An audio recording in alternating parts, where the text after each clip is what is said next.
L'autre jour, il s'est passé un truc tout simple pendant que j'allais gratter 3 mauvaises herbes au jardin, histoire surtout de discuter un peu.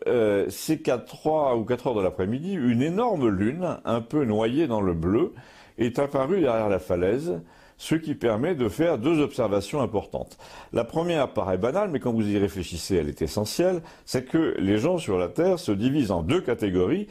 Ceux qui vivent, travaillent, se lèvent le matin sans jamais voir une seule fois le spectacle de la nature, ceux qui n'ont pour perspective que l'immeuble d'en face ou le toit du garage voisin, ceux qui ne voient même plus le ciel parfois, et les autres, dont nous faisons partie à Campagnol, qui ont, eux, le spectacle de la montagne ou de la falaise ou de la mer ou des rivages d'une rivière, en permanence dans leur champ de vision, un spectacle qui les aide à se percevoir comme situés dans un écrin naturel, si vous voulez, à observer le comportement de la lumière, à comparer les saisons.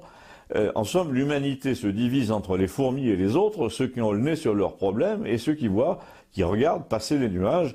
Et donc, par exemple, entre ceux qui s'aperçoivent que la lune vient d'apparaître contre la falaise à 4 heures et les autres, qui s'en fichent totalement. Et bien ce jour-là, il y avait 2 personnes qui ne s'en fichaient pas sur le petit pont à côté de mon jardin. 2 personnes qui regardaient cette lune-là en plein jour. Le bizarre Léon, là, vous savez, celui qui voit parfois les morts ou qui les entend. Et Gustave, qui ne croit à rien, ou plutôt qui dit que les mystères de l'univers sont bien plus vastes que toutes les simagrées des religions, et qu'il attend de voir ce qui est en gros la définition de l'agnostique. Mais curieusement, ces 2 personnes sont tombées d'accord à propos d'une chose bien mystérieuse. D'abord, Léon est allé dans mon sens, il a dit que la présence de la Lune dans le ciel terrestre était une idée de génie du Créateur pour nous aider à percevoir la dimension vertigineuse du cosmos et l'extrême bizarrerie quand même de tout ça, de tout ce qui nous entoure, ces corps sphériques qui se baladent dans le noir, quand on y pense, c'est incroyable.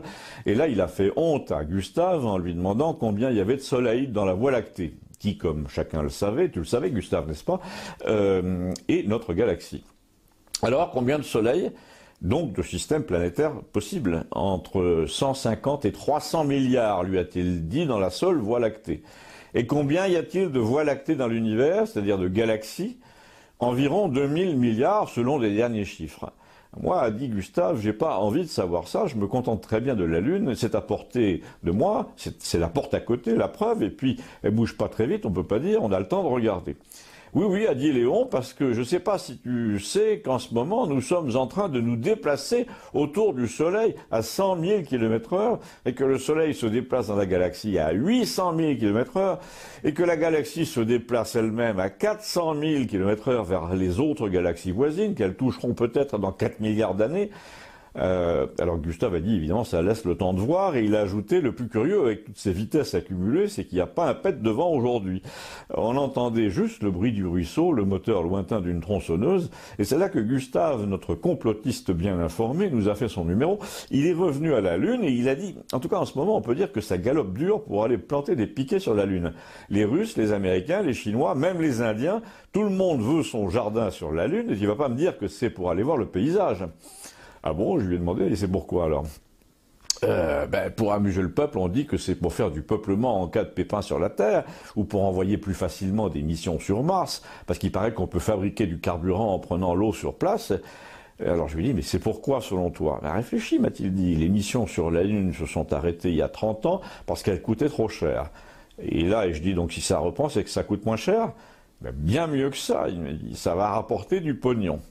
De toute façon, tout ce qu'on fait aujourd'hui n'a plus que ce but-là. Et là, tu te demandes en quoi le fait d'aller sur la Lune peut rapporter du pognon, me dit-il. Eh bien, parce qu'on y trouve des terres rares, des métaux rares pour l'électronique, mais surtout de l'hélium 3 qui n'existe pas sur Terre et qui permet de fabriquer de l'énergie nucléaire propre par fusion. Parce que je ne sais pas si vous savez, mais votre Renault Clio, là, et même votre voiture électrique, dans 30 ans, c'est foutu. Dans 30 ans, c'est foutu pour nous aussi, et je fais observer, et c'est là que nous avons eu droit à la totale. Léon a dit, il ne faut pas croire que les gens qui finissent au cimetière finissent tout court. Le destin de la planète les concerne éternellement. Ils sont le produit d'1 million d'hommes, ils sont les cousins ou les pères d'1 million d'autres hommes, et quand nous serons tous dans la coulisse éternelle, nous verrons peut-être la scène à l'envers, mais nous pourrons toujours regarder la pièce. Bon, alors là, moi j'ai dit qu'il fallait que j'arrose mon jardin, mais j'y ai quand même repensé depuis, comme on dit. Abonnez-vous, merci.